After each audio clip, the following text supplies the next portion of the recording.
There is unbelievable growth in demand for services, not only in Harris County, but across this state. And I think with your legislation, you're going to jeopardize the first responders, the mental health. I see the county sheriffs. The state is asking the counties to do more in their jails with mental health. So would you not agree with me? Part of our problem is the state is passing more and more of their responsibilities onto local government. You know, Dean, Whether it be schools, mental health, public safety, and for certain education. I read in the morning paper, the state now is going to provide Senator Taylor less than 40% of public education costs. The state. When I got here a long time ago, it was like 60%. We're steadily declining what the state does for schools, public safety, mental health, and the safety and welfare of the state. That, in my judgment, is what we ought to be addressing. Dean, there's about 1 million homes in Harris County. Everything from Acres Homes to River Oaks. They've seen a taxable value increase on average in 3 years of 35.8%. The average home was valued on a taxable basis, this is after appraisals and market value, at $116,000. It's gone to $158,000. And everybody in that curve, all 1 million of them, have paid 36% more. Now, I've got examples. City of Houston, roughly the same type of growth, 32.4, but because of a voter-approved, 2 of them actually, a rate cap, they've had a slight reduction. If I look at Dallas County, Center West, 25.5% growth, no tax rate reduction. Now, I could look at Travis County and Collin County and a lot of counties that are cutting the tax rate.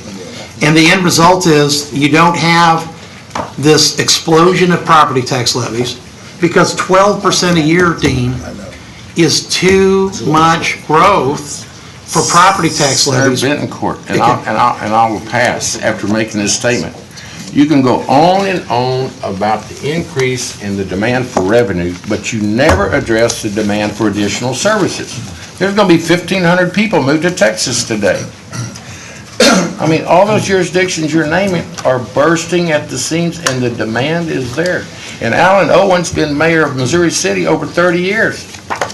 And he's already quantified he's going to have to reduce his police department. This is a public servant that made that local decision. Okay. And he's going to have to take it out of police protection. Dean, if Missouri City is growing at 12% a year, and SB2 passes, and they grow at 8% a year, yeah, with the existing police, fire, EMS services go away somehow.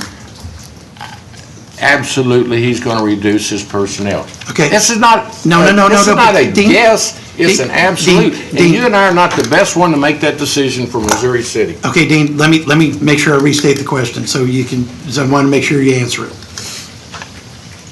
In Missouri City, let's say that he's growing at, at 12%. He'll testify. I'm sure we'll find out exactly what it is. 14%. Okay. If he's growing at 14% a year, SB2 passes, he grows at 10%.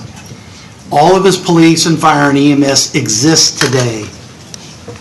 He's going to be getting 10% more money. What homeowner, what business owner wouldn't want 10% or more on their income every year? Okay?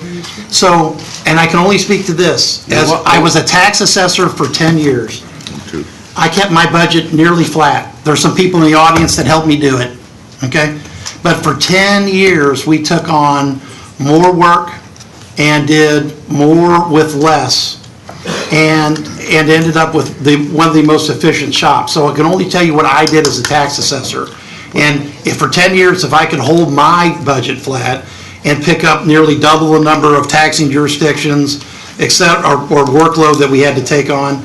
Oh, that's an example. Oh, you don't have a fire department. As a tax collector, you don't run a police department. You don't do sanitation. How in the hell do you compare a tax collector's office to running a municipal government? Unacceptable language. There's hundreds of employees in that office. Okay, I bet. And they do now far more work than they did before. Okay. Thank you. Thank you, Dean.